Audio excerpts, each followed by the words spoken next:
And I suppose I can say that I have the greatest story of the Ulster people written down, tape recorded and transcribed that ever has been written, or indeed, that ever can be written, because most of these people are dead.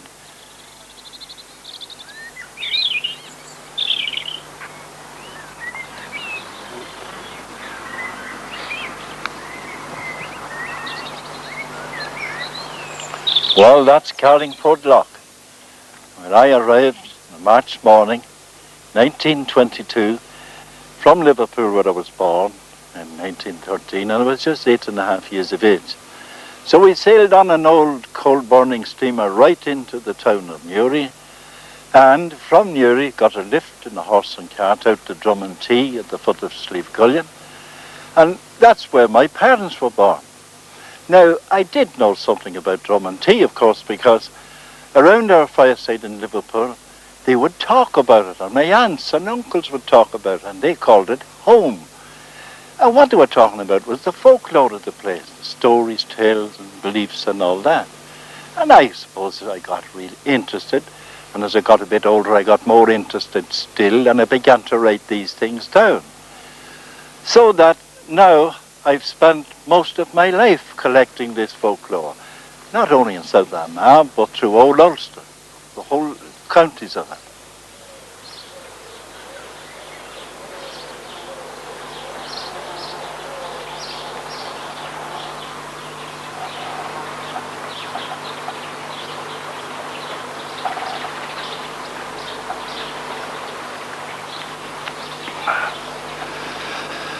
Well, that's the house we came to when we came to Ireland in March 1922, and it was night time.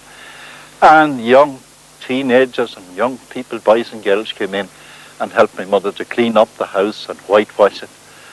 And when all was done, they took in a melodeon, what they called a box, and handed it to my mother. And I was as surprised as anyone could be, because she could play it. I didn't know that. And they danced and they sang, and of course then they made tea, and it was wonderful. Well, as you see, the house has long been empty, but nevertheless, this is where the folklore collecting for me really began. And this was the first of many houses that I've stayed in through Ulster from that day to this, collecting folklore.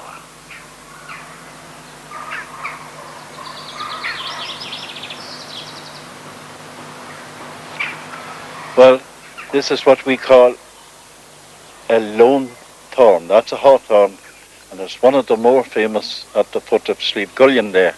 It's in the townland of Dromintee. Now, Dromintee, the old people would say it would be Dromintee. That would mean the bushes of the fairies. And this, of course, was a famous fairy bush. And they also used to say about this that on the hottest day in summer, you could be starved with the cold if you sat in there. And I knew an old man, same name as myself, Pedder Ned, and as a young boy he was herding there.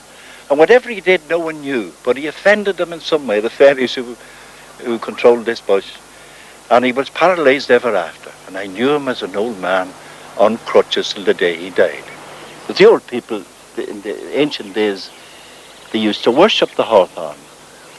And another thing too, the old people would not allow you to take a sprig of hawthorn into the house under any circumstances, because it meant bad luck or it meant death. So it wasn't lucky for him. And no one still likes to cut it. See this has fallen down, and it's still a live bush. You see the sprouts of it. And no one would cut it until it rots away.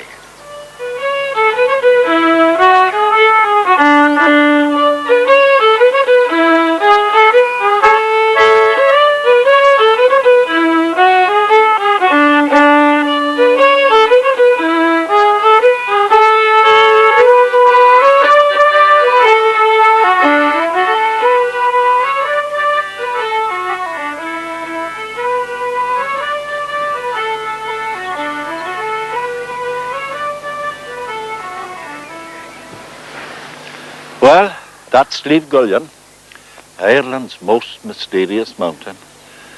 And there's good reason for that too, because the early Druids settled around Slieve Gullion, carried out all their rites and all that.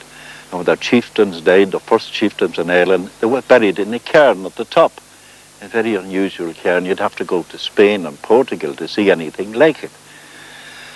And again, there's a very mysterious lake on that mountain, known to the people and ourselves as the Calia Lake. Now, the Calia was an old witch, and herself and the great giant Finn McCool had many a tussle, and never one could outbest the other. Then there was another famous man, of course, Cuchulainn, got his name there on Slieve Gullion when he had to kill the great watchdog of Cullen the Smith. So he, as a boy, was reared around Slieve Gullion, and it was there towering over him in his boyhood, just as in my boyhood it towered over me, and to this day it's still in my thoughts.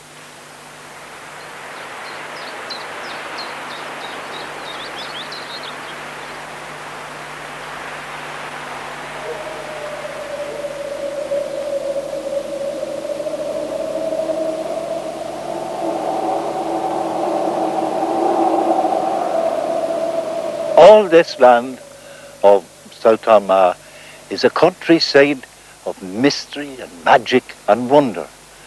And as you can see here from this Clontagora cairn, a cromlech, why the old people thought there was wonder in it. Because it's been there, of course, about 4,000 years and was used as a burial chamber for early chieftains. But to the old people, it was a giant's grave. Only a giant could put those big slabs on. Of course, the old people always believed that there was gold buried in these giants' graves, as they called them. And there was this man, and he had 3 sons, and the 3 sons were determined to dig for this gold. But the gold was supposed to be gathered by a big, wild Irish wildcat. It had a longer tail than any other cat and a nail on the end of it, over the size of a terrier dog. But they were determined anyhow to dig for it. Well, the old man was very worried because they could undermine the stones and they could collapse and crush them to death.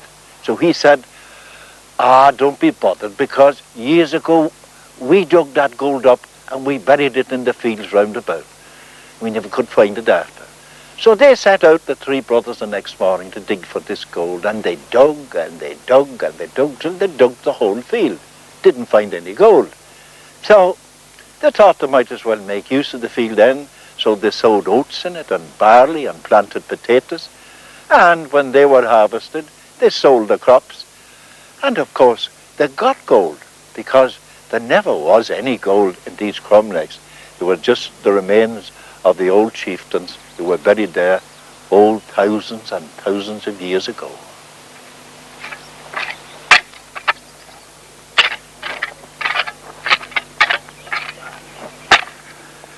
Well, the job I'm doing is called graping drills, and this is a grape.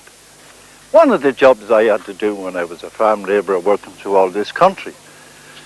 And of course, no machinery that time. It was all by hand with implements like this. Well, often I would have company. Another man working on that drill, possibly a woman here. And when we'd stop to rest, well, that's when I used to hear some of the folklore that we'd written down. Tales, beliefs, things like that. And where conditions of work and where they worked when they were young. So this is where I got it, in the fields. It began.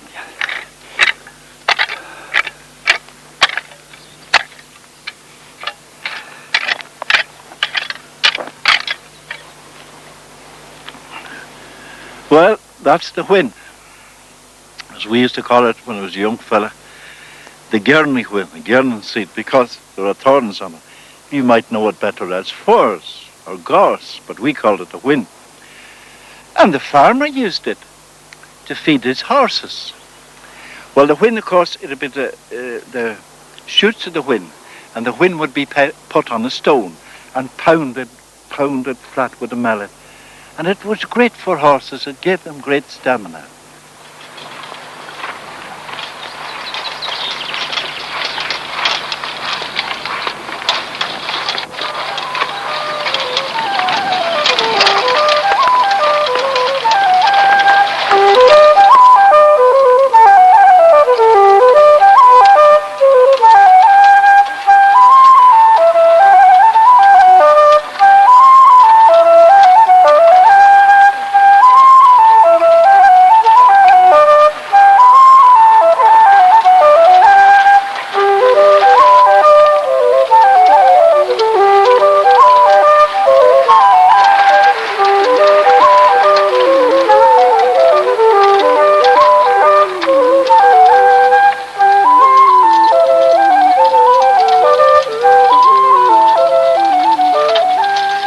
see a man working in fields, I think of those days when I was doing a little at it myself.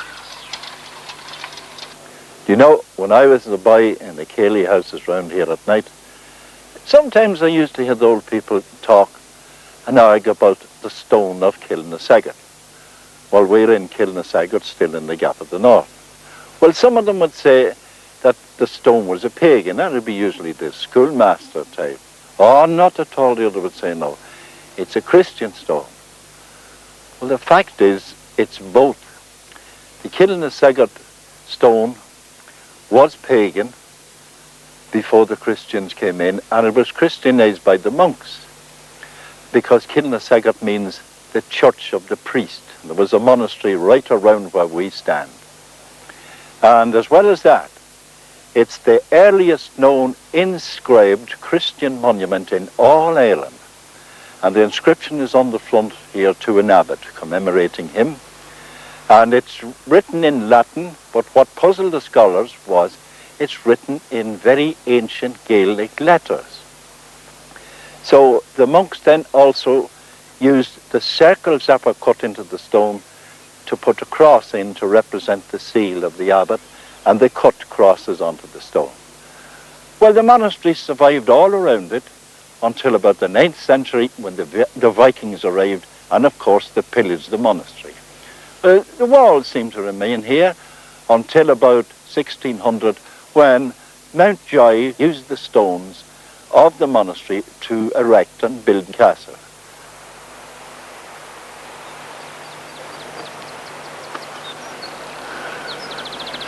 Well, we are now in the historic Gap of the North, one of the most famous gaps in all Ulster, indeed in all Ireland, because there were battles fought in this gap here from time immemorial. Right behind me here is Myery Castle. It was built in 1601 by Lord Mountjoy when he finally defeated the O'Neills and the O'Donnells, and that let the wave of new people into Ulster.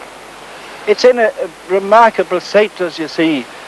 You can view the whole country all around from Myery Castle in any area, and there were on the hills around here bacon towers that could alert the people in a matter of moments. So this is the historic Gap of the North.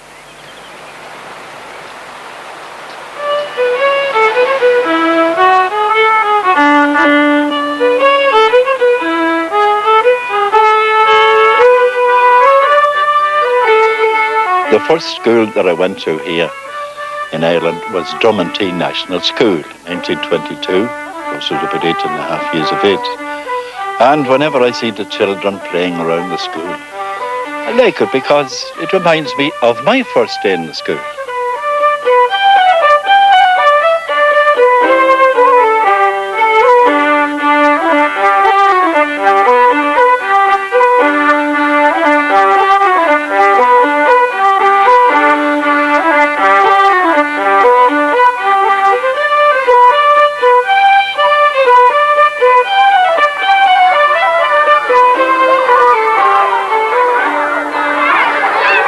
There's still plenty of life around the schools, which is wonderful because it was going down, and I see they just enjoy themselves around the area in the school just as we did in 22.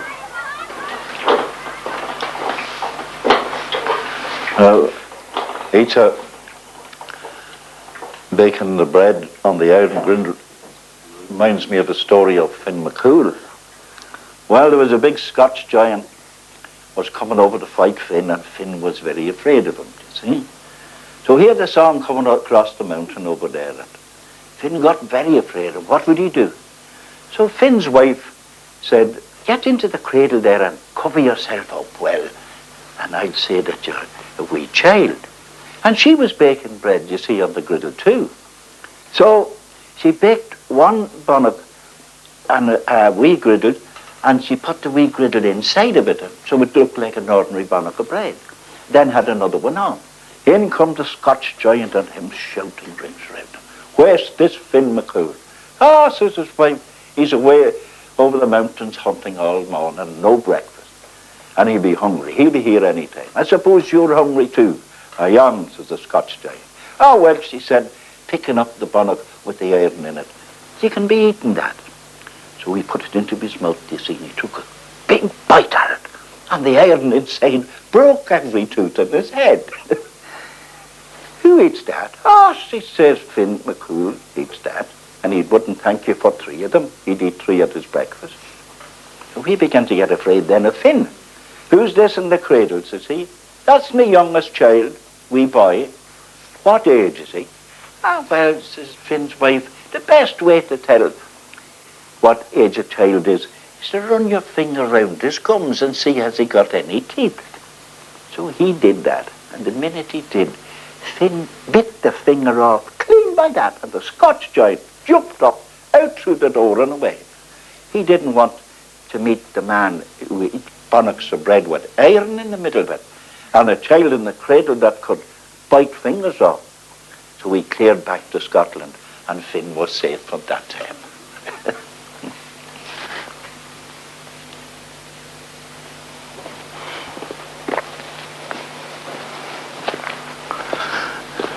Oh, well, this house behind me is where my first book at Slieve Gullion's foot began.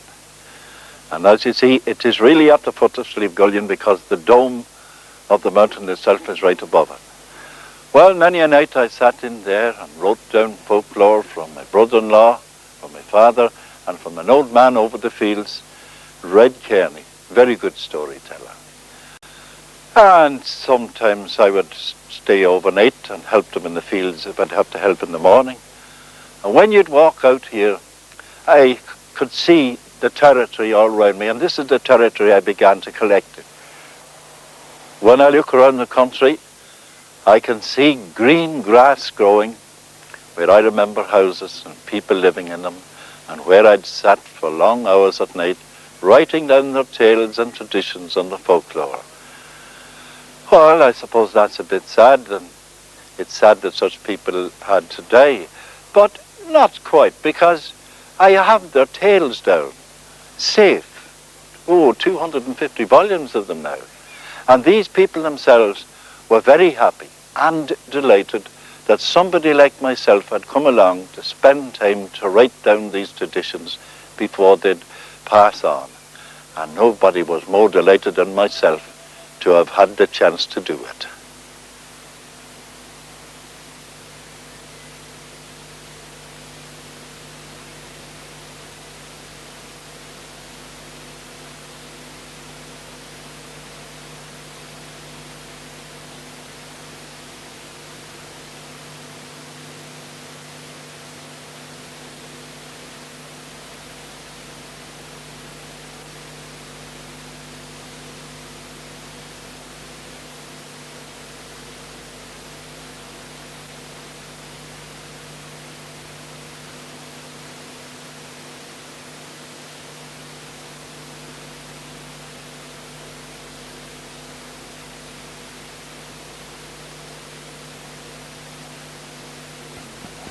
Slow.